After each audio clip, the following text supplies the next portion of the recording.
Depuis la nuit des temps, l'homme n'a cessé de naviguer contre vents et marées, en quête de savoir, de richesse et de pouvoir. Ce fut le cas de Léonidas Ier durant l'Antiquité grecque, mais aussi d'Attila le Hun qui fut tellement puissant que sa mort soulagea tout le peuple romain. Ou même Shaka Zulu, l'un des plus célèbres conquérants de l'histoire africaine. Tous ont un point en commun. Ils ont conquis leurs terres munis d'armes, de chevaux et d'une armée. Contrairement à ces derniers, l'enfant dont je vais vous conter l'histoire fut béni par une puissance telle que beaucoup la qualifient de surhumaine. En effet, à lui tout seul, il constitue sa propre armée. Considéré comme létal, il fut contraint d'utiliser ses poings 18 fois. Et 18 fois, ses adversaires ont succombé à sa puissance. Vous l'aurez compris, je parle d'Arthur Beterbiev. Bonne année à vous et bienvenue dans l'épisode 5 d'Histoire du GOAT.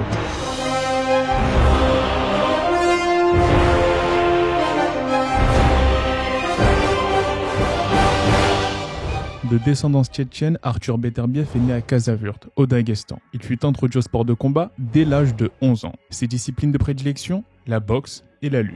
Oui, je pense qu'il aurait très bien pu faire carrière en MMA. Attention, je n'ai pas dit l'UFC, car eux, on attend toujours qu'ils signent Abdul. Mais ce n'est pas le sujet. Le sujet en réalité, c'est qu'il faut que tu likes cette vidéo pour soutenir la chaîne. Arthur a toujours une préférence pour le noblard. Il raconte lui-même qu'une fois, s'étant fait exclure d'une salle de lutte pour cause de bagarre, il n'y est plus jamais revenu. Paradoxalement, il s'est fait exclure de sa salle de boxe plus d'une dizaine de fois, encore une fois car c'était un grand bagarreur, et à chaque fois, il est revenu s'entraîner par amour pour le noblard. Cependant, le père d'Arthur Beterbiev n'a jamais vraiment voulu que son fils soit boxeur, jusqu'au moment où ce dernier remporta la médaille de bronze lors d'un tournoi international amateur. Voyant l'engouement et la ferveur générés, notamment dans son village, par la victoire de son fils lors de ce tournoi international, il décida de donner son feu vert. Les parents, c'est souvent comme ça, ils veulent le résultat d'abord et le projet après. 5 jours après avoir accordé la bénédiction sur le choix de carrière de son fils, le père d'Arthur Beterbiev décéda tragiquement dans un accident de voiture. Ce triste événement a failli mettre un terme à la jeune carrière du boxeur.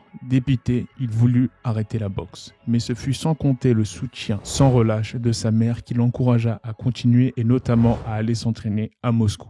Durant cette période difficile, sa foi et sa religion l'ont beaucoup aidé à maintenir le cap et à rester concentré sur ses grandes ambitions dans le sport. C'est alors que va débuter une prestigieuse carrière amateur, durant laquelle Arthur va transformer la souffrance de la perte de son père en détermination inébranlable. En 2007, Arthur Beterbiev va devenir champion de Russie en battant Sergei Kovalev, qu'il a d'ailleurs battu 2 fois chez les amateurs. Moins de 5 ans plus tard, la machine Beterbiev va remporter une médaille d'or au championnat du monde, 2 médailles d'or au championnat d'Europe et fut quart de finaliste au JO 2012. Ah, quand même. Jeux olympiques où il a pu boxer l'actuel champion unifié des poids lourds, Alexander Usyk. Fait marquant, Beterbiev a affronté Usyk 3 fois. Leur première rencontre a eu lieu en 2007. Ça nous rend pas tout jeunes tout ça. Rencontre au cours de laquelle le Russe a sécurisé une victoire à la décision des juges dans un combat de boxe en 4 rounds. Moi qui pensais que ce n'était que 3. La seconde fois où les deux champions se sont rencontrés, ce fut en 2011, en quart de finale des championnats du monde amateurs. Combat particulièrement intéressant puisqu'après s'être fait dominer pendant tout le combat, Arthur va réussir à toucher Usyk avec un coup au corps dévastateur qui va envoyer ce dernier directement au tapis. La détermination de l'Ukrainien lui permit de se relever et de continuer le combat, ce qui lui permit d'obtenir la victoire. C'est quand même effrayant de se dire que ce dernier a réussi à faire poser un genou au sol à l'actuel champion unifié des poids lourds quand on voit les 2 derniers combats face à Anthony Joshua. Nous sommes donc à 1-1 chez les amateurs. Dernière confrontation date entre les deux lors des JO 2012 à Londres. Encore une fois en quart de finale où Alexander Usyk a pu obtenir la victoire, ce qui amena la trilogie à 2-1 en faveur de l'Ukrainien. Cela n'a fait que motiver le Russe qui a fini avec un palmarès amateur de 295 victoires pour seulement 5 défaites. C'est donc à l'âge de 28 ans qu'Arthur, étant déjà très décoré chez les amateurs, va faire ses débuts chez les professionnels. Pour certains, ça peut paraître tardif, mais gardons ce nombre en tête, ça va nous servir pour la suite. C'est notamment en 2013 que le natif du Daghestan prit la décision d'aller s'installer au Canada, auprès de l'entraîneur Mark Ramsey. qu'il a très rapidement su impressionner. Lors de ses premiers combats professionnels, voyant sa détermination et son éthique de travail, le coach d'Arthur Beterbiev avait tellement foi en lui qu'il décida de l'entraîner gratuitement, jusqu'au moment où il toucherait ses premières vraies bourses. Ce qui est intéressant dans leur alchimie, c'est qu'à aucun moment, l'entraîneur n'a douté que son boxeur allait devenir champion du monde. Et avec un athlète approchant de la trentaine, l'équipe de Beterbiev ne voulait pas perdre de temps. C'est alors qu'en moins d'1 an, Arthur a mis KO ses 5 premiers adversaires en moins de 4 rounds. Je veux bien que t'ailles vite, mais va doucement aussi, là tu vas tous les effrayer. Fin 2014, Arthur Beterbiev mettra KO le Canadien Tavoris Cloud, ancien champion IBF des mi-lourds. Ce n'est pas rien. Ce succès lui permet d'obtenir la ceinture NABA de la catégorie, ce qui est bien mais ce n'est pas une ceinture majeure. En effet, ce n'est qu'en 2017 qu'il boxera pour sa première ceinture majeure. La ceinture IBF des mi-lourds qui était vacante face au dangereux boxeur allemand Enrico Quailing. Il lui a marché dessus. Pour ses débuts sur le sol américain, Arthur Beterbiev a pu exposer tout l'étendue de son talent à celles et ceux qui ne le connaissaient pas encore. D'ailleurs, après ce combat, les entraîneurs de Beterbiev ont raconté une anecdote aussi insolite qu'effrayante. En effet, durant 12 rounds, les entraîneurs ne reconnaissaient pas le Beterbiev conquérant qu'ils avaient l'habitude de voir. Ils avaient presque l'impression qu'il retenait ses coups. Ce n'est qu'après le 11e round, à l'entame du 12e, que l'on a pu assister à une métamorphose de son comportement. Round durant lequel Arthur a envoyé des missiles, des obus sans s'arrêter, comme s'il venait de commencer le combat, ce qui mit KO le boxeur allemand. Juste après la victoire, les entraîneurs, confus, lui ont demandé « Pourquoi est-ce que tu as mis si longtemps à accélérer ?» Ce dernier répondit simplement « Je voulais voir si je pouvais faire 12 rounds ».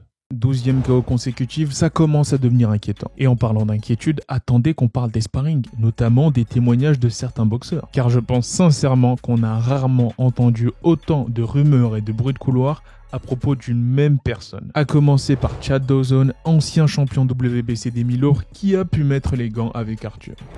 I don't see anybody beating him at lightweight. Not even B-Wolf. Nah. Too strong, unnatural strength. I mean, it's crazy. I spar with him, trust me, I know. He's the strongest I've ever been there with, yeah. Ou même Mikey Bey, qui n'est même pas dans la catégorie des mi-lourds et qui s'est exprimé sur la puissance de Beterbiev. I know guys that said that he is so hard he can't even really spar a whole full 3-minute round. He can't. He got to cut it in half. And he got to wear huge gloves. And then he paying guys a lot of money. They still don't show up. They go back home. Yes, c'est avéré, le monsieur dit vrai. Lorsqu'il commence ses camps d'entraînement, il y a en général 6 à 8 sparring partners prêts à en découdre avec le russe. Et au bout d'une semaine, comme par magie, il ne reste qu'un à 2 boxeurs. Comme peut en témoigner le boxeur Dan Aziz, sparring partner de Beterbiev. There was about 6 or 7 sparring partners. By the time it got to about 2, it was just me and another guy. I swear. Lionel Thompson, qui est lui aussi l'un des anciens sparring partners de Beterbiev, a un avis très tranché sur le fait de oui ou non accepter un combat face à Beterbiev si l'on venait à lui proposer. If you had to fight him in a fight, how would you beat him? Like close the distance so you can't let him, or do you box him? I wouldn't fight him. No, but if they offered you to fight, I would say no. wow. But you would fight anyone else? Anybody else. Après lui, il y a de ça quelques années, il a quand même dit une dinguerie en affirmant qu'à l'âge de 11 ans, il s'était fait percuter par un véhicule et qu'en mettant les gants avec Beterbiev, il avait ressenti la même sensation. Et le plus fou dans cette histoire, c'est que tous ces bruits de couloir sont confirmés par le clan Beterbiev, et notamment Mark Ramsey, en affirmant que pour chaque préparation de combat, il faut bien prévoir une dizaine de sparring partners, je cite, bien frais.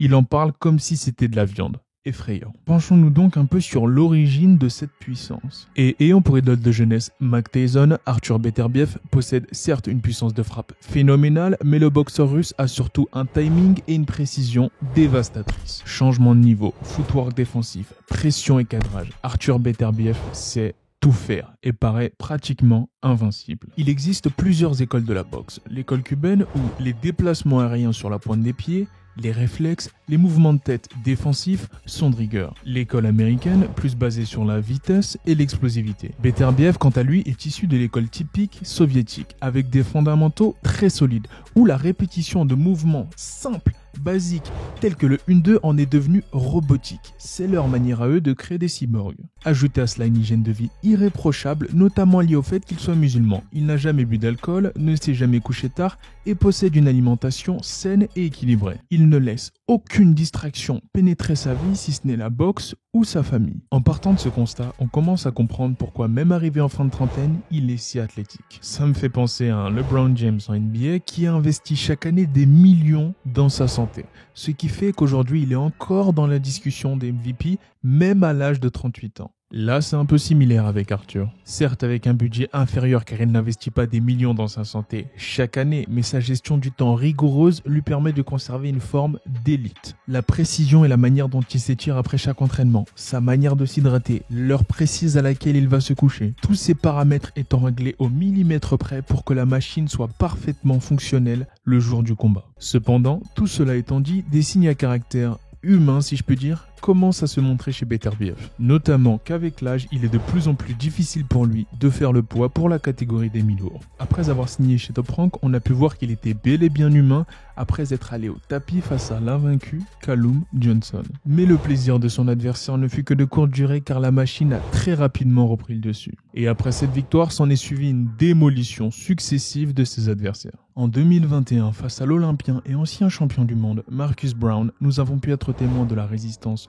surhumaine de Beterbiev après qu'une coupure soit survenue en plein milieu de son front. Coupure qui ne lui a pas empêché de stopper l'Américain. En 2022, face à Joe Smith Jr., qui, n'étant pas un faire-valoir, s'est complètement fait terrasser par Arthur. On avait l'impression qu'il ne pratiquait pas le même sport, qu'il lui suffisait de toucher sans transfert de poids apparent, mais juste de toucher avec son gant la tête, le crâne de son adversaire pour que celui-ci finisse assommé. En quête d'unification totale de la catégorie afin de devenir le champion incontesté des mi-lourds, Arthur Beterbiev devra d'abord passer par une étape importante. Effectivement, le 28 janvier, à la Wembley Arena, Arthur Beterbiev défendra ses titres IBF, WBC et WBO des mi-lourds face à un type différent d'animal. Quand bon nombre de gens décrivent Anthony Yarde comme étant un simple prize fighter qui ne serait là que pour faire le spectacle et ne touchera probablement jamais de ceinture mondiale de sa vie, je ne peux qu'être en désaccord avec cette opinion. Oui, la différence de puissance entre les deux est indiscutable. Cependant, l'âge, les réflexes, l'explosivité peuvent peut-être, je dis bien peut-être, peser dans la balance quand on sait que l'Anglais boxera devant son public. Et là, je ne parle pas d'un petit public de gala amateur, mais bien de la Wembley Arena. On parle quand même ici d'un boxeur qui a causé pas mal de soucis et a failli détrôner de son titre WBO un Sergei Kovalev il y a de ça quelques années. De plus, sachant qu'avant d'affronter le monstre que représentait Kovalev à l'époque, Anthony Yarde a avoué plusieurs fois en interview que tout au long de sa carrière, il n'a jamais pratiqué de sparring, que ce soit chez les amateurs ou chez les pros. Ça relève de la folie, mais aussi du génie, compte tenu du niveau qu'il a pu atteindre. A-t-il changé sa méthode d'entraînement pour ce combat, ou tout simplement a-t-il commencé à s'entraîner? Nous aurons notre réponse d'ici quelques jours. Une chose est sûre, avec l'âge qui est en la défaveur de Beterbiev qui approche fortement de la quarantaine, il va vouloir passer le moins de temps possible dans le ring lors de ses prochains combats afin de préserver au mieux son état physique. On peut dès lors affirmer sans aucun doute que ce combat-là n'ira pas à la limite des 12 rounds, quand on sait que Beterbiev et Yarde aiment tous les deux échanger des bombes dès les premiers rounds. Et vous, qu'est-ce que vous pensez de ce combat-là? Laissez-moi votre avis en commentaire. Abonnez-vous à la chaîne. Encore merci à vous toutes et à vous tous car lors de la dernière story du GOAT, on a enfin dépassé les 1000 likes. Pour cette story du GOAT, je vous mets au défi de dépasser les 1000 likes avant le 28 janvier, date à laquelle Arthur Beterbiev effectuera son combat. Si vous gagnez ce défi, je vous balance très rapidement le 6e épisode des stories du GOAT. Let's go. Way to go.